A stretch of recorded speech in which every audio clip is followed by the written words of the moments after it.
Salve pessoas, tudo bem com vocês? Eu sou o Pessoa e esse é o canal Jogos Históricos e Suas Histórias.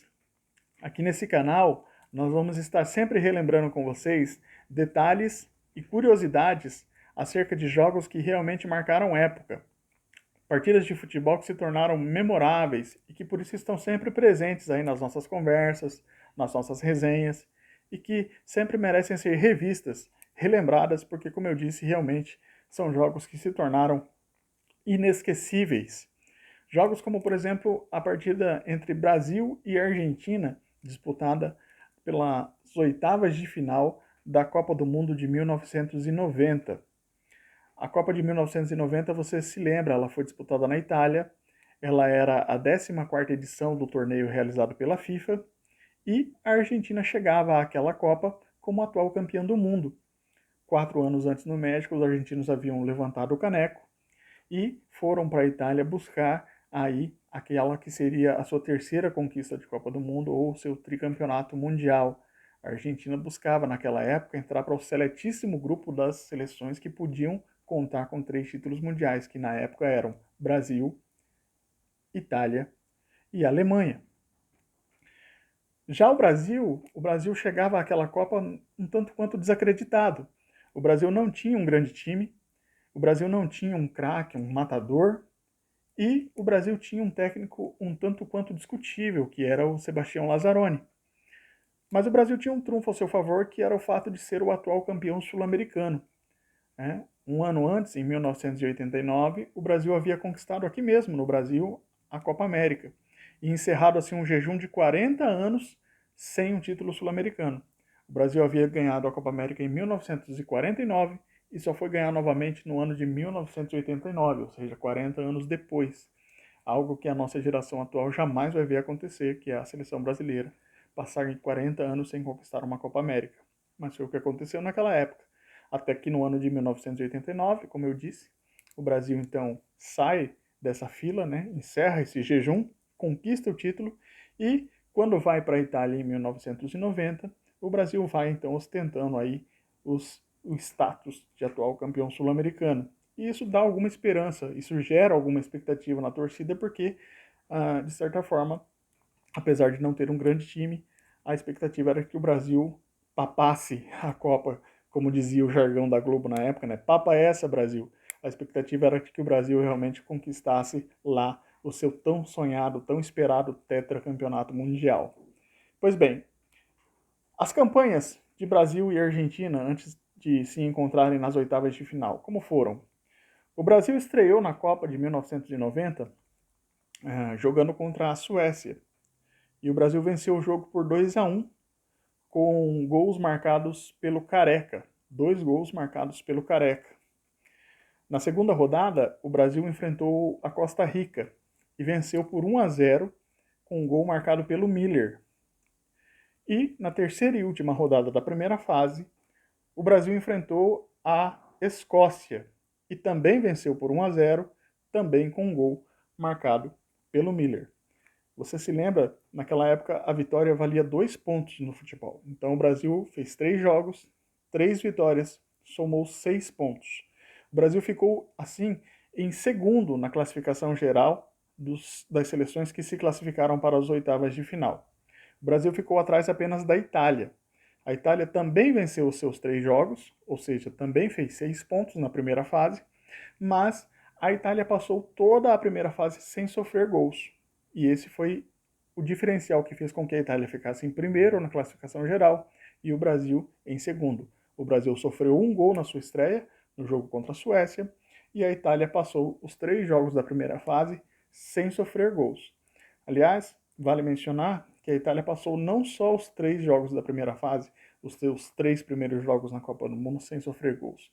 A Itália passou também pelas oitavas de final, pelas quartas de final, e somente no minuto 67 da semifinal da Copa do Mundo é que a Itália sofreu o gol que o Canidia marcou, um gol que empatava o jogo naquela altura do campeonato, e vazou assim o lendário goleiro Zenga, né, que passou 517 minutos em jogos na Copa do Mundo sem sofrer gols. do primeiro jogo da primeira fase até o minuto 67 da semifinal. Aí a gente sabe que o gol do Corinthians naquele jogo empatou, igualou o placar, o jogo ficou 1-1, foi para a prorrogação, continuou empatado. E nos pênaltis a Argentina acabou desclassificando a Itália e avançando para a final. Mas isso é um assunto para um outro vídeo, isso é uma outra partida. O nosso foco hoje é no jogo Brasil e Argentina pelas oitavas de final. Então, a campanha do Brasil, relembrando, vitória na estreia contra a Suécia por 2-1, vitória na segunda rodada contra a Costa Rica por 1-0 e vitória também na última rodada da primeira fase contra a Escócia, também por 1-0. Segunda melhor campanha no geral, e o Brasil classificou-se com sobras para as oitavas de final da Copa do Mundo de 1990. E a Argentina? A campanha da Argentina foi completamente diferente da campanha do Brasil. Já na estreia, a Argentina enfrentou a seleção de Camarões. Era o jogo de abertura da Copa. Naquela época, o atual campeão fazia sempre o jogo de abertura da edição seguinte. Então, o primeiro jogo, o jogo de número 1 da Copa do Mundo de 1990 foi Argentina e Camarões. Mas o jogo que começou como uma festa acabou como um pesadelo para os argentinos, porque a seleção de Camarões venceu por 1-0 e preocupou a todos os torcedores da Argentina, porque realmente viu-se que não seria um mundial tão fácil assim para os hermanos. Na segunda rodada, a Argentina enfrentou a União Soviética, um jogo bastante difícil, mas que os argentinos acabaram vencendo por 2-0. Nesse jogo aqui em especial, eu preciso te contar de um detalhezinho que talvez nem sempre você se lembre. Quando o jogo ainda estava 0-0, as chances estavam acontecendo para os dois lados. O ataque argentino tinha chances, o ataque da União Soviética tinha chances. Tem um lance em que a União Soviética vai fazer uma cobrança de escanteio e o atacante, o jogador soviético, bate escanteio no primeiro pau. O atacante soviético se antecipa à zaga, cabeceia e marcaria o gol não fosse por um detalhezinho que usava a camisa 10 da Argentina. Dom Diego Armando Maradona estava literalmente em cima da linha e com a mão ele evita que a bola entre e que a União Soviética faça o seu gol. O árbitro da partida estava a uns 4, 5 metros no máximo de distância do Maradona. Ele estava de frente para o lance. Não havia ninguém que pudesse estar encobrindo sua visão, ou seja, ele viu que a bola tocou na mão do Maradona, mas não marcou absolutamente nada. Então veja você, era um lance em que a União Soviética teria um pênalti a seu favor, o Maradona seria expulso e não jogaria mais naquela primeira fase, e a Argentina já vinha de uma derrota na primeira rodada. Uma derrota nesse jogo na segunda rodada definiria a desclassificação da Argentina. Mas, la mano de Dios, aquela que atuou lá no México 4 anos antes nas quartas de final no jogo entre Argentina e Inglaterra, parece ter marcado presença também na Copa do Mundo de 1990, quando o soviético cabeceou, ia fazer o gol que ia dar vantagem aos soviéticos no jogo contra a Argentina, mas com as mãos, la mano de Dios, com a mão, Maradona evitou o gol e o juiz não marcou pênalti, não advertiu, não deu cartão e a partida seguiu. E no final, os argentinos acabaram vencendo esse jogo por 2-0. E foi essa a primeira vitória dos argentinos naquela Copa do Mundo. Na última rodada da primeira fase, na terceira rodada da primeira fase, aí então os argentinos enfrentaram a Romênia. E era um jogo de tudo ou nada para a Argentina. E os hermanos conseguiram apenas um empate com a Romênia em 1-1. E com isso a Argentina fechou a sua participação na primeira fase da Copa do Mundo, somando apenas 3 pontos. Uma derrota, um empate e uma vitória. Volto a lembrar, na época a vitória valia apenas 2 pontos. Então, com a vitória sobre a União Soviética e com o empate contra a Romênia, a Argentina somou apenas 3 pontos dentro do seu grupo. Como era a fórmula de disputa da Copa do Mundo de 1990? Pois bem, a Copa do Mundo de 1990 ela foi disputada por 24 seleções, divididas em 6 grupos. O primeiro e o segundo colocado de cada um dos grupos se classificavam automaticamente para a próxima fase, ou seja, para as oitavas de final. E os 4 melhores terceiros colocados também se classificariam. Ou seja, primeiro e segundo lugar de cada um dos grupos, de cada um dos 6 grupos, se classificavam para as oitavas, e os 4 melhores terceiros colocados também passariam para as oitavas de final. A Argentina foi a penúltima melhor terceira colocada, ou seja, a Argentina se classificou na penúltima vaga que havia para os terceiros colocados. E por ter sido a penúltima melhor terceira colocada, o cruzamento indicava que a Argentina deveria enfrentar o segundo melhor primeiro colocado. E, como eu disse para você, o primeiro colocado na classificação geral foi a Itália, o segundo colocado na classificação geral foi a seleção brasileira. Então, com isso, com esse cruzamento de resultados, Brasil e Argentina iriam então jogar a partida de oitavas de final da Copa do Mundo uma das partidas de oitava de final da Copa do Mundo de 1990. E assim nós chegamos ao jogo que é o assunto do nosso vídeo de hoje. O jogo foi realizado no dia 24 de junho de 1990, no estádio Delle Alpi, em Turim. Esse estádio tinha capacidade para pouco mais de 62 mil pessoas. E naquele dia recebeu um público de 61.381 pessoas. O jogo começou às 17 horas no horário local, meio-dia aqui no horário de Brasília. Era um domingo, então você percebe aí que esse jogo estragou aí a macarronada e o churrasco de muita gente naquele dia, né? Lá em Turim, lá no estádio Delle Alpi, o jogo começou com 27 graus de temperatura, o que é considerado calor para os padrões do verão europeu, correto? Quem eram os artistas envolvidos no espetáculo naquele dia? Quais eram as escalações, as formações dos times? Vamos lá, vamos relembrar. O Brasil tinha 1, Tafarel no gol, 2, lateral direito, Jorginho, e aí o Brasil tinha 3 homens na sua zaga, porque o Sebastião Lazzaroni jogava com 2 zagueiros e 1 líbero. Os seus zagueiros eram Ricardo Gomes e Ricardo Rocha, e o Mauro Galvão atuava ali como líbero. Branco era o camisa 6 na lateral. No meio nós tínhamos Alemão, camisa 5, que era o responsável por marcar o Maradona. Dunga, camisa 4. 8, o Valdo, que era o homem de criação do time. E na frente, no ataque, nós tínhamos Careca, camisa 9, e Miller, camisa 15. Essa era a formação do Brasil. A Argentina vinha com, no gol, Goicoechea, Monzon, Ruggeri e Simon. O camisa 10 era Dom Diego Armando Maradona. O 7 era Burruchaga, craque de bola, excelente jogador.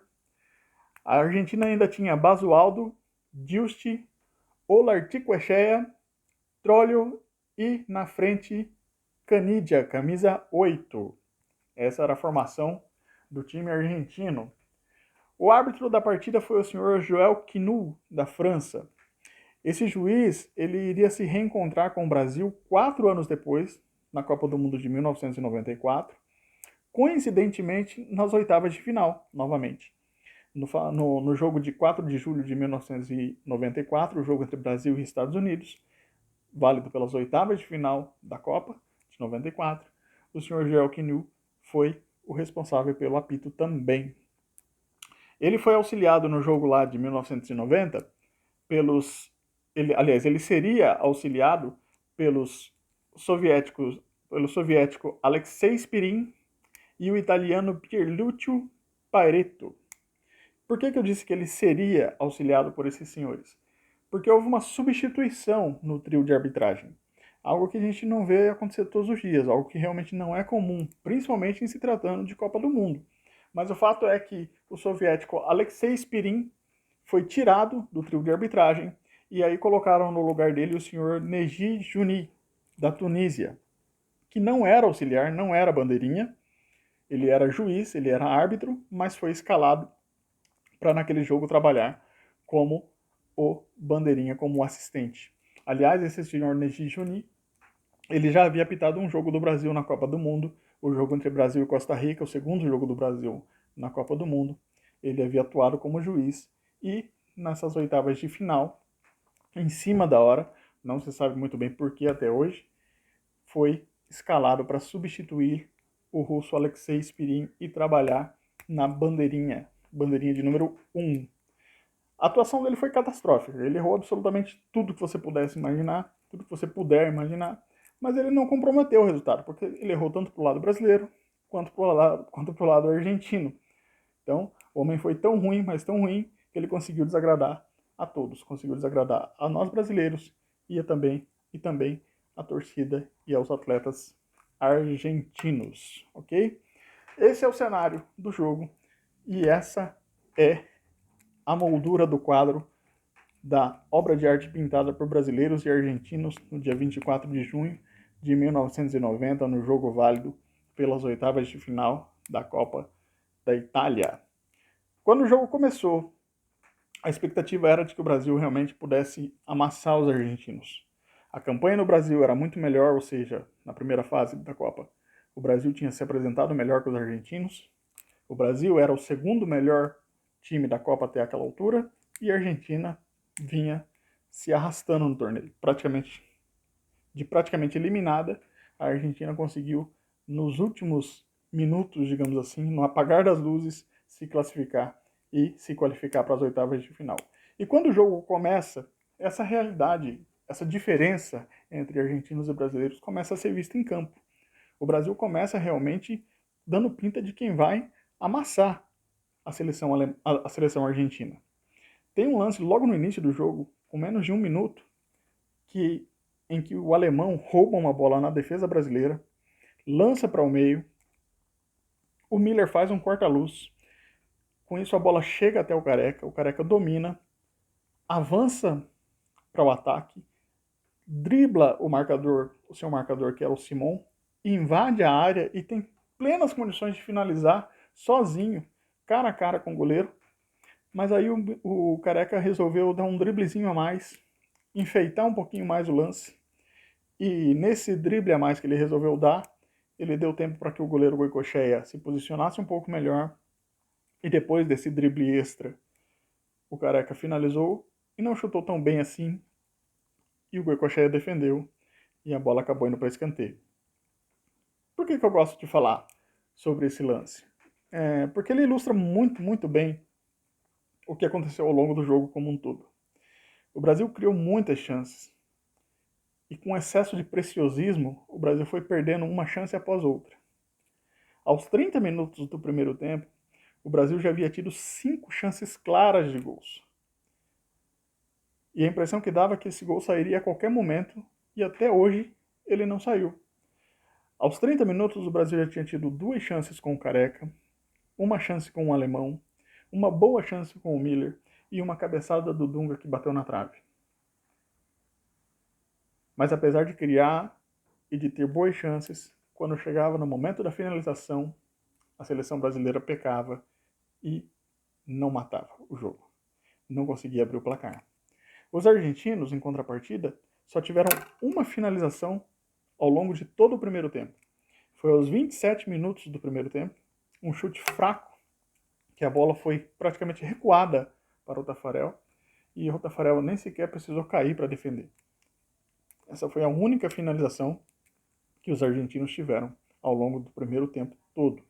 Quando começa o segundo tempo, o placar continua em branco, mas o Brasil continua atacando. O Brasil acerta a trave novamente, o Brasil cria mais chances, o Brasil mostra mais volume de jogo, o Brasil tem mais posse de bola e os argentinos se concentram em se segurar e em armar o que seria um contra-ataque, o famoso jogo por uma bola só. E o tempo vai passando e a seleção brasileira vai atacando e vai se cansando. E você percebe que o ritmo do jogo vai diminuindo, o ritmo dos atletas brasileiros vai diminuindo. E mesmo assim, o técnico Sebastião Lazzaroni não mexe no time. Nós chegamos nos 35 minutos do segundo tempo, 80 minutos de jogo, e o técnico Sebastião Lazzaroni ainda não havia feito nenhuma substituição, e o Brasil realmente estava com o seu time já bastante desgastado, bastante cansado, principalmente no seu meio-campo. E é ali no meio-campo que vai acontecer o início do lance que resolveria, que definiria o jogo a favor dos argentinos. Aos 80 minutos, ou seja, aos 35 minutos do segundo tempo, a zaga argentina sai jogando, toca para o meio, o Maradona recebe, o alemão está na marcação dele, mas o Maradona recebe, consegue girar e se livrar da marcação do alemão. O Dunga vem na cobertura para fazer a marcação e não alcança o Maradona. A impressão que dá quando você assiste o lance é que o Dunga tem a oportunidade de fazer a falta no Maradona, mas ele meio que recolhe as pernas para não fazer a falta, talvez com medo de ser expulso, não sei. O fato é que Maradona recebe, gira e se livra do alemão, avança e escapa da marcação do Dunga, que fazia a cobertura, e aí então, de repente, o Maradona está com a bola dominada e partindo em direção ao ataque, de frente para os 3 zagueiros da seleção brasileira. E aí, os 3 zagueiros da seleção brasileira, infantilmente, vêm juntos, em bloco, para cima do Maradona. E ao virem os 3 juntos, eles se esquecem, parecem se esquecer que o time da Argentina não era só o Maradona. Os 3 avançam para tentar marcar o Maradona e deixam o Caniggia completamente sozinho do lado esquerdo do ataque argentino. E o Maradona então avança um pouco mais com a bola e consegue fazer o passe pelo meio da zaga brasileira. A bola chega até o Caniggia, ele avança pela esquerda do ataque argentino, invade a área, dribla o Tafarel e toca para marcar o gol que daria a vitória aos argentinos, o gol que eliminaria o Brasil da Copa do Mundo da Itália em 1990. Depois que esse gol aconteceu, aí o jogo da seleção brasileira virou um Deus nos acuda. Aí então o técnico Sebastião Lazzaroni resolveu fazer as alterações, aí ele colocou o Renato Gaúcho, colocou o Silas, reforçou o ataque do Brasil com esses 2 jogadores, mas o Brasil não conseguiu criar sequer uma boa chance de gol nesses 10 minutos finais. Pelo contrário, a Argentina que teve uma boa chance para marcar o segundo gol, mas aí o Ricardo Gomes, que era o capitão da seleção brasileira, ele faz uma falta dura no Maradona, né? E acaba sendo expulso até pelo árbitro ao cometer essa falta e evitar assim aquele que seria o segundo gol argentino. E então o fato é que depois que o Brasil sofreu o gol, o Brasil não atacou, o Brasil não conseguiu reagir, o Brasil praticamente parou e viu a sua participação na Copa do Mundo de 1990 acabar depois daquele lance fatídico em que o Maradona conseguiu sozinho deixar a zaga, a defesa do Brasil toda para trás e tocar para o Caniggia fazer o gol contra o Tafarel. Essa partida de 1990, ela marcou o início de um período de freguesia do Brasil diante da Argentina. Depois de perder em 1990, Brasil e Argentina se reencontraram na Copa América de 1991 no Chile, e a Argentina venceu o jogo por 3-2. 2 anos depois, Brasil e Argentina se reencontraram também na Copa América, agora no Equador, no jogo lá em Guayaquil, pelas quartas de final, e empataram em 1-1. Aí nos pênaltis o Brasil foi eliminado, Marco Antônio Boiadeiro desperdiçou a sua cobrança e a Argentina acabou vencendo. Nas eliminatórias para a Copa de 94, naquela época as eliminatórias eram diferentes da forma como são hoje. Aqui na América do Sul, os times eram divididos em 2 grupos, e Brasil e Argentina ficaram em grupos diferentes, por isso não se enfrentaram naquelas eliminatórias. O que é uma boa coisa, porque poderia ter complicado um pouco mais a participação do Brasil naquelas eliminatórias. A gente se lembra, nós nos lembramos, não foi nada fácil, né?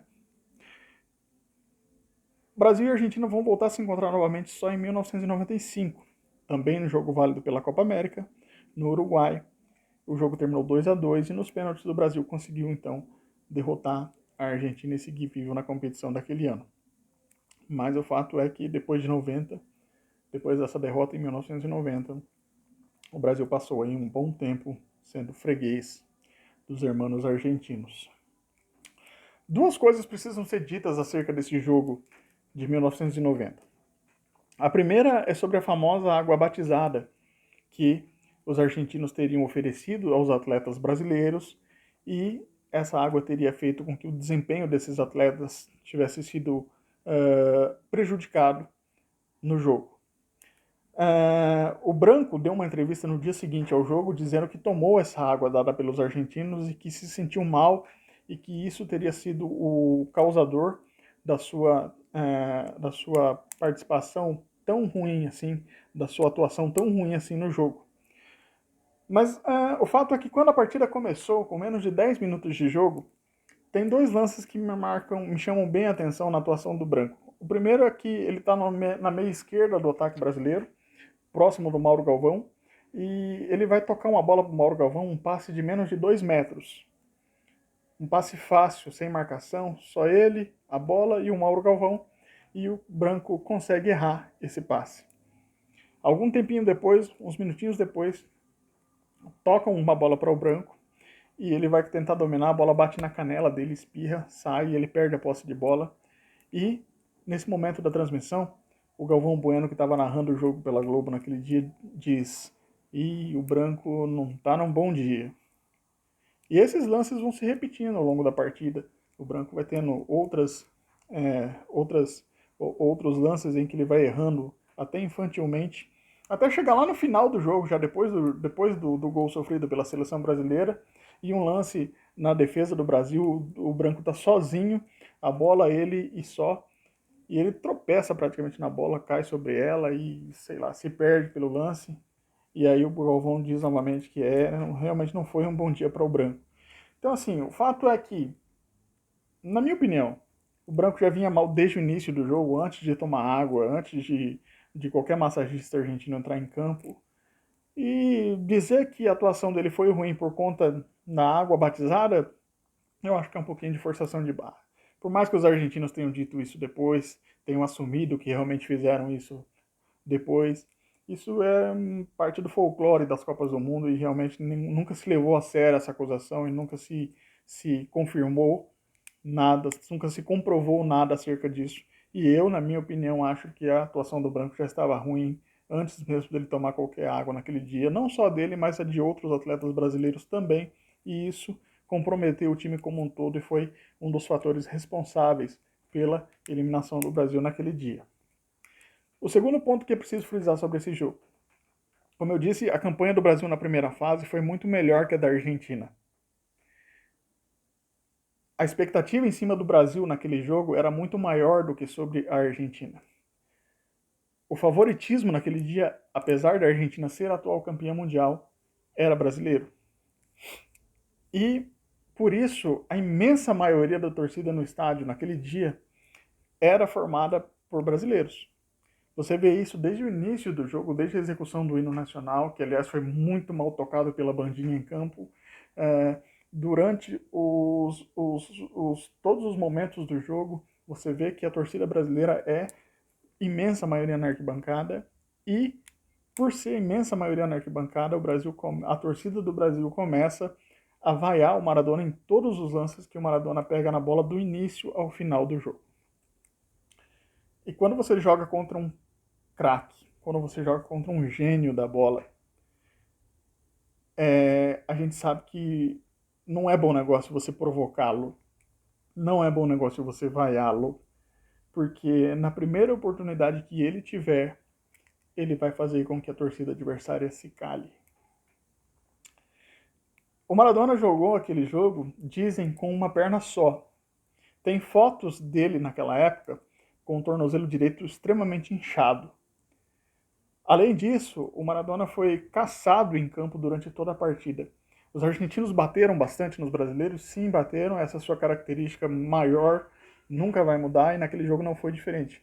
Mas a seleção brasileira, os marcadores da seleção brasileira bateram bastante nos argentinos também e principalmente no Maradona. Então o Maradona com uma perna só, como diz a imprensa da época. sendo caçado em campo e sendo vaiado o tempo todo pela torcida brasileira, aos 35 minutos do segundo tempo, aos 80 minutos de jogo, teve a oportunidade de fazer aquilo que os gênios melhor fazem no futebol. Teve a oportunidade de calar a torcida brasileira. E ele não deixou essa oportunidade passar. O Maradona avançou contra a zaga do Brasil e, ironicamente, com o pé direito, aquele que estava baleado, aquele que estava inchado, aquele que havia apanhado bastante durante a partida, com o pé direito, o Maradona deu o toque na bola que foi a assistência para o Canidia receber, driblar o Tafarel e marcar o gol que eliminou o Brasil, que decidiu o jogo e que fez com que essa partida entrasse para a história. E por isso ela está aqui no canal Jogos Históricos e nós estamos contando as suas histórias. Galera, esse foi o vídeo de hoje. Se você gostou, se inscreve aí, curta, compartilhe, comente se você se lembra de algum detalhe desse jogo que a gente não mencionou. Se você quiser ver um outro vídeo sobre alguma partida em especial, deixe aí a sua sugestão e a gente vai estar sempre aqui pesquisando, produzindo e trazendo para você esse conteúdo para que você possa para que você possa relembrar, reviver e trazer à memória aí essas partidas tão especiais, esses jogos tão especiais de futebol que marcaram época no mundo, ok? Fique com a gente, se inscreva no canal, um grande abraço e até a próxima.